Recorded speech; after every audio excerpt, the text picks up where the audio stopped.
mom's dad. All right, so this is going to be another movie review. This one's called Hell's House, 1932. I'm here with church friend from Santa Rosa and honorable. Most honorable. Most Most honorable. honorable. From Santa Rosa, California. Name of first saint of the America, Saint Rose. Yeah. The sponsor of my son's confirmation.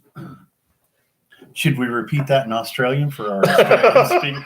Hey, mate, you know what we're talking about here is. Good day, mate. Shrimp on the Barbie. And this comes sponsored to you by Rolling Rock Beer. Glass line tanks. Since 1932. Wow. Oh, I think it is. There's No, a free promotion for Rolling Rock. 1933. It's only a year off from the movie. Wow. Hell's House is a 1932 U.S. pre-code drama film starring Junior Durkin. Pre-code, which means we get a whole lot of you-know-what, but it ain't in this film. It could have been, but it is. Featuring Bette Davis, a very young-looking Bette Davis, when she was actually skinny, not during the 1970s. And actually, before she could act, right? She's not acting in this. She's not the Bette Davis we knew later, right? Yeah. She did only no makes acting whatsoever. A few cameo appearances. Right.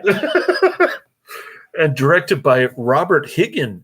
The screenplay by Paul Gangelin and B. Harrison Orko, set during the waning days of the Prohibition era, is based on a story by Higgin. When orphan Jimmy Mason is a very popular theme in what 30s to 50s scholar movies. Orphans. Poor orphan Jimmy Mason is taken in by his Aunt Emma and Uncle Henry after his mother gets mown down by a car. Yeah. A hit and run accident. He meets their boarder, Matt Kelly, who impresses the young man with his boastful swagger. Oh, he's got a nice suit on. Played by Pat O'Brien, which movie buff here recognized. Yeah. I didn't recognize him. He's very young. Oh. He's there. So Matt Kelly impresses the young man with his boastful swagger and alleged political connections. He pretends to know important people, but they don't know him. And he's actually a low-life bootlegger. In reality, the boy's life is disrupted when as one of Kelly's hired hands, he refuses to identify his boss during a police raid. And the boy is sentenced to 3 years of hard labor and reform school, where he befriends a sickly boy named Shorty, who, in helping Jimmy, eventually is sent to solitary confinement. You help your friend, you go to solitary confinement. When Jimmy realizes his new pal is seriously ill and Jimmy desperately needs Shorty desperately needs medical attention, Jimmy escapes.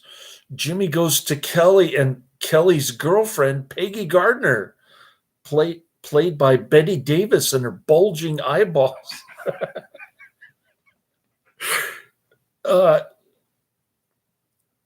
Jimmy goes to her for help, and she seems to like Jimmy, kind of like a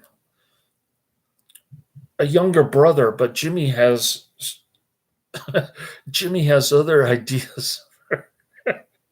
for a very young-looking Betty Davis. Anyways, Peggy contacts newspaper columnist Frank Gebhardt, who is anxious to expose the conditions at the state industrial school. The authorities find Jimmy at Gebhardt's office, but before they can apprehend him, Kelly admits his involvement in the bootlegging operation and the boy is set free. Oh, we like happy endings in these juvenile delinquency movies. Betty Davis and Pat O'Brien are very much in love with each other, but Jimmy seems to get more affection from Betty Davis than she does from Pat O'Brien. Which would, in today's era, we know where that would have been. 'Cause I was imposing presentism on this. I was going, today, we know where they would have taken that. Oh. Back then, they did, right? It would have been some silly gollard thing about the little boy, like getting a little quick education from Betty Davis, because she was like, when are you coming back to see me again? Today, they would have went with that one and had box office. Oh. The film shot in 13 days. Originally... 13, yeah. It seems like the continuity makes it seem like that. Oh, okay. We're talking low budget here. Gee, what's that one they made like in 3 weeks? It was a Bogart film or something. Like they did that a lot. Even they made really quick, fast black and white films where they never left, a building, like 2 rooms, and they made the whole movie. There was a lot of them like that. Oh, Casablanca was like a month and a half or something. Oh. And it's like considered the best movie ever made. And they really? shot it like in 6 weeks. I thought the best one was Vertigo. Best movie ever made? Uh-huh. Vertigo? Yeah. No, it's Citizen Kane. Cheeseball crap. Well, no, Citizen Kane's way up there. But he spent time on that. All right, so the production company for this film is B.F. Ziedman Productions Limited, and the distributor is called Capital Film Exchange. Sounds like Poverty Row from the 30s. Release date February 10th, 1932. Running time 72 minutes. We like films that go for 1 hour and 12 minutes. Especially if they're low budget, trashy films like this one. Wasn't that bad. I really enjoyed this film. I'm giving it 5 out of 5 stars. What do you give it? A 2 out of 5? Oh, 3 max. 3? Yeah. I mean, it just wasn't. It was pretty readable where it was going. Oh, okay. From the beginning, given the era. Oh. And not that it's bad or good, but they tended to end up on a real moral tone. And that's exactly where this ended. And you could, if one came at it knowing the spin or point of view that they put in movies, which was good, I believe, and needs to be a lot more now, that you knew it was going to end up on a moral good tone, like a Capra thing or something like that. You just knew it, and it did. Okay. It was. But it wasn't hair raising how it came about. It was like it wasn't like you were James just waiting for them to get James there. Cagney. The clip and the speed of the movie wasn't go action. It was slow continuity and just how long did it take to make? 3 weeks, you said? 7 days? 13 days. Wow. Yeah, it's really not bad for 13 days. It's just not. Okay, it was originally entitled Juvenile Court. Betty Davis was loaned to B.F. Ziedman Productions Limited by Universal Pictures. And following her completion of this film, studio head Carl Laemmle Jr. allowed her option to drop. She was preparing to return to New York City when George Arliss offered her the ingenuous role in The Man Who Played God. I have no idea what that's about. The Man Who Played God?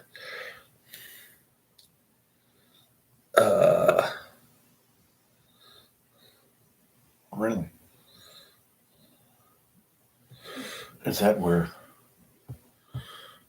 the George Burns, John Denver film, Oh God, got its ideas from? See, there's nothing new under the sun. So, like the movie I was telling you about, Hong Kong with Ronald Reagan, is flat out Indiana Jones. I mean, there's no other way.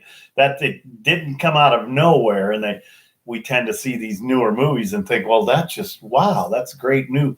There's so many that actually were taken from previous movies, Okay.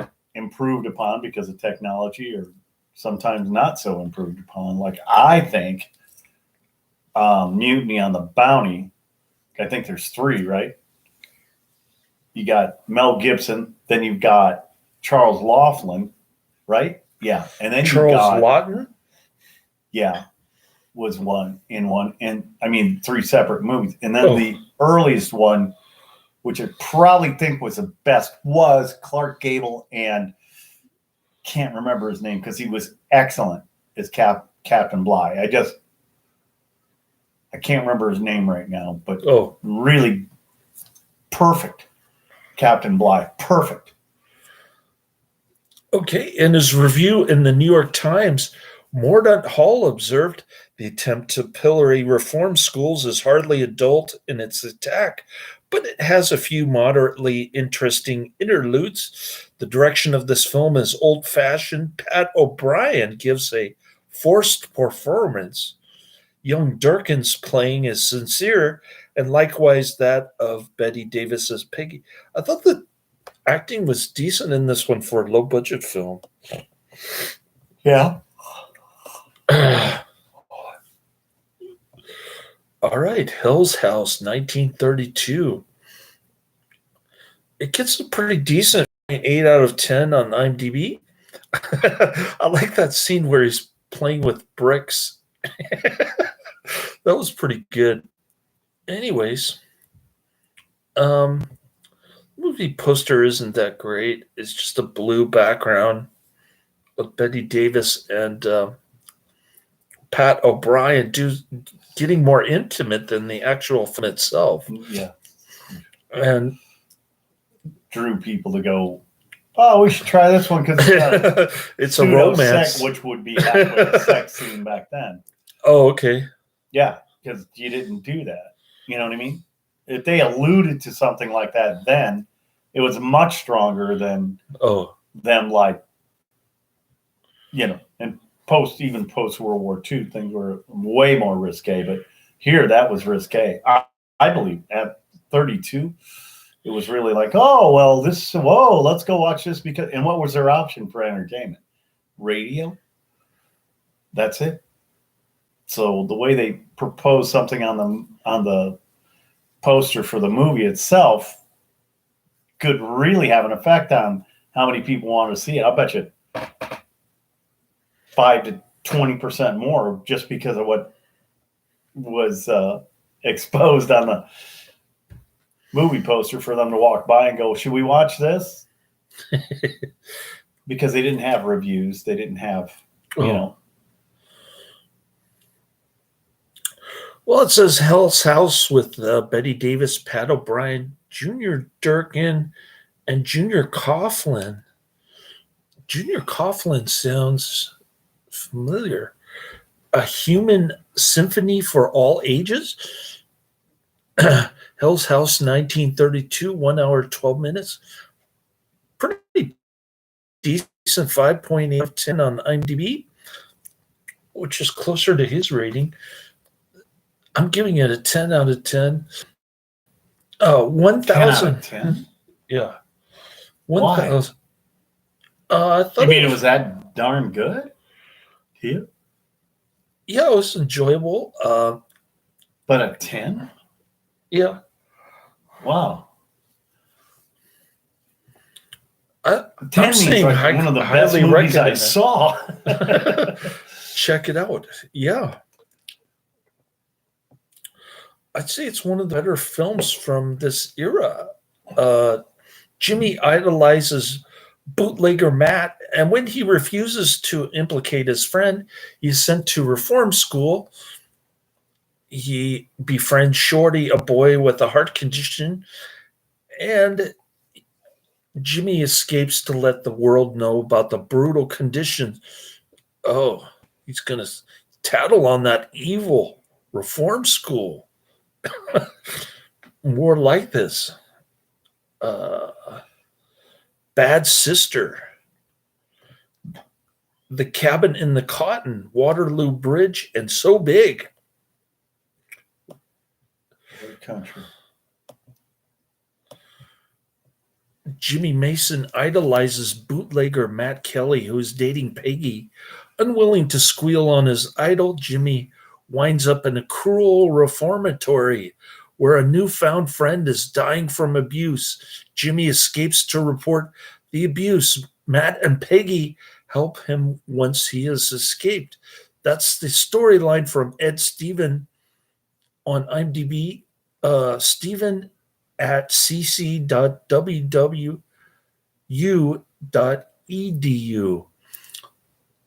Taglines: expose the grim joke of justice. Print ad, Syracuse Journal, Syracuse, New York, May 18th, 1932. This is Bette Davis' first starring role. She didn't appear much for a starring role. Peggy Gardner is quoted as saying, "If you give the kid a chance, Kelly, he might amount to something instead of always thinking about yourself." Oh, gee, that's a nice thought. Start paying attention to this poor kid who didn't even know that he was in the bootlegging business until the end of the movie. He was told. Yeah. This was featured in VIP Shackle episode number 6.1 in 1976. And here's a review on IMDb from somebody named Lore, dated September 25th, 2023. It's pretty recent. The title of the review on IMDb is called Pathos. The reviews for this film posted here, quite a large number, probably not on the movie, over 90 years old now, but on the submitters.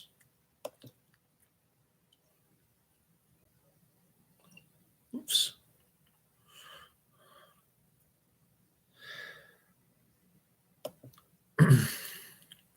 Sorry about that. I don't know why I keep clicking on this thing.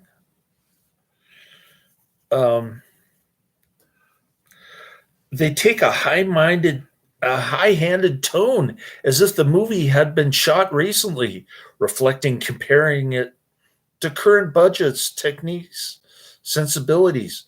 I'd hate to see their reactions to silent films only 4 or 5 years earlier than this one.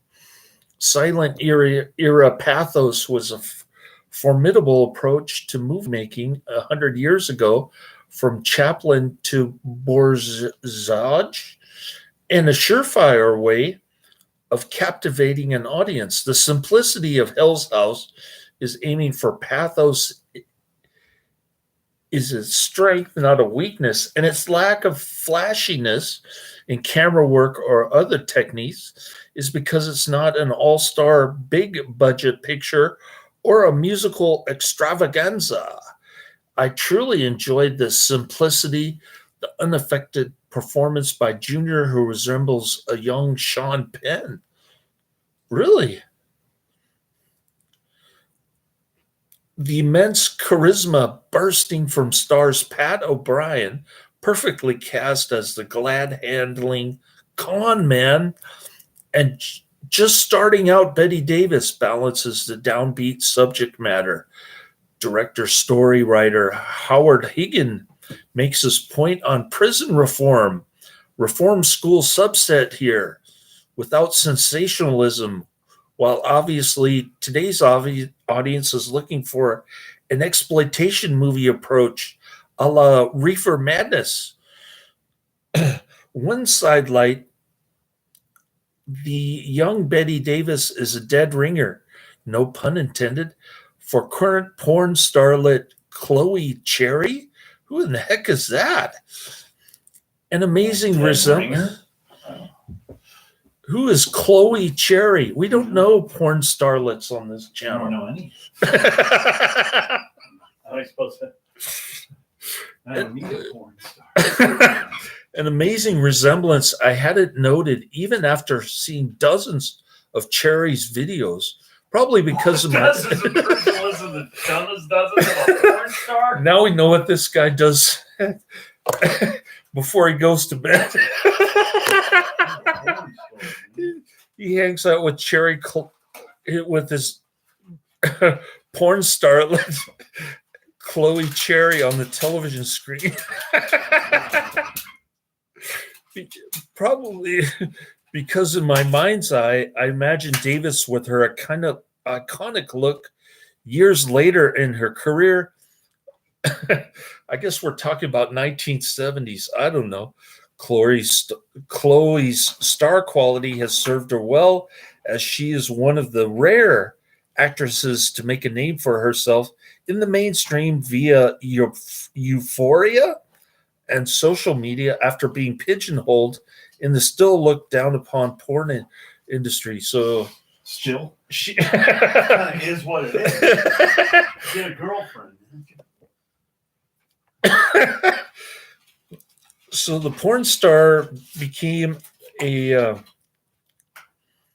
mainstream actress, and that makes her legitimate, according to this. Just like Betty Davis, Everybody's I got guess. a fucking I mean, you sit there and read it and go, well, okay. I mean, Well, that was an unusual review. I don't think I've ever seen one like this. all you got to do is write it. Release date September 19th, 1932 in the UK.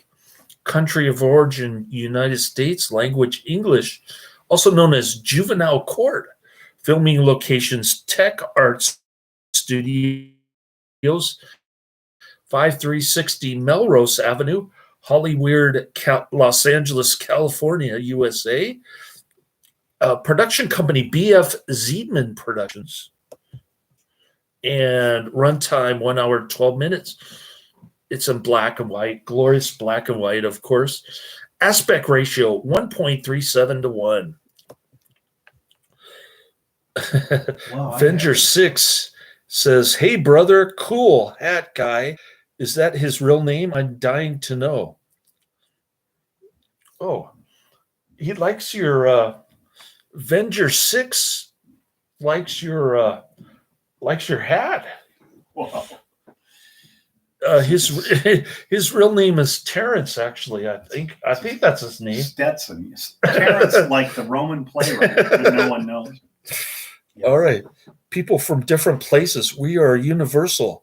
He sounds sort of like Michael Keaton, the cool hat guy. I'm saying that's his real name. He thinks you're Michael Keaton. Yeah.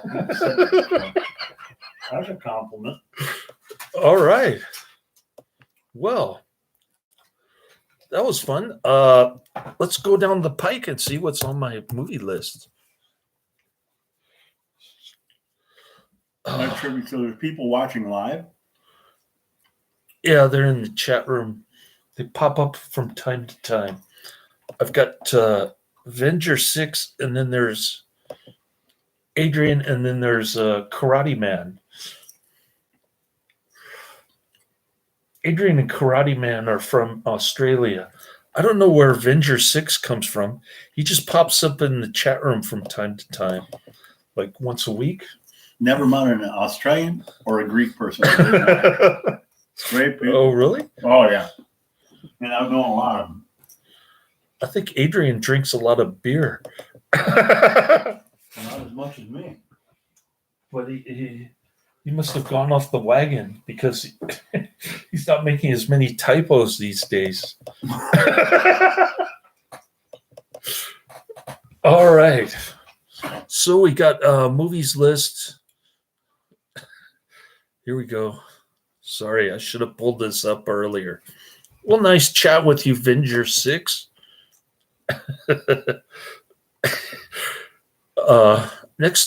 Next up, first on my list is The Last Days, The Passion and Death of Jesus the Christ with Jonathan Rumi, 2021. Then I've got Under Siege, 1992, number 2, and number 3. What about White Warrior?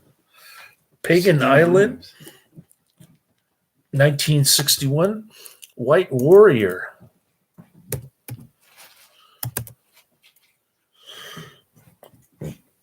What was that conspiracy theory movie that Matthew wanted me to see about the Oklahoma City bombing? I gotta look for that. Anyways, Some people are into that.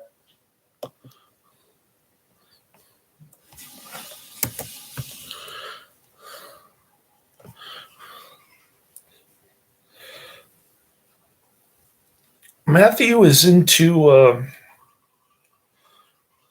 Matthew and his wife are into this guy, Stu Peters.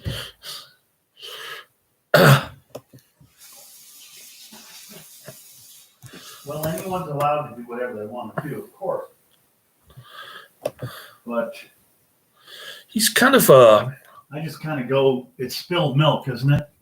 So you figured it out. So that was bad. So what are you doing today to make something possibly better? Maybe not, because we don't know exactly what's going on. Instead of reflecting on what happened, I never hear people say, and now that I know this, I think I should do this about conditions now. oh, I don't know. It was informative to me. Hey, where do I sleep? you can sleep on top here. I'll No. get rid of the pillows. Where do you sleep? I'm gonna put this mattress on the floor. No, I sleep on the floor. You have your bed. Oh, Yeah, I'm good on the floor. You I sound like like- floors. oh, really? Yeah, that's your. It's kind of dusty, that mattress up there. You're buying lunch tomorrow. I'm sorry. What's The White Warrior is 3,588 on my list of movies. Oh, you want to have some fun movies to review? It's kind of weird. I never saw anything like what you're doing. There's live people commenting and stuff. I might be able to get a girlfriend off of. It's usually guys who are interested in my movie reviews for some reason. I think my demographics are 85% men and 15% women. You need one woman. No man. All right. Well, that's the end of my review. I hope you enjoyed it. I'm spending time here with Santa Rosa dude, Terrence, in his cool looking hat. Laters. How do you pull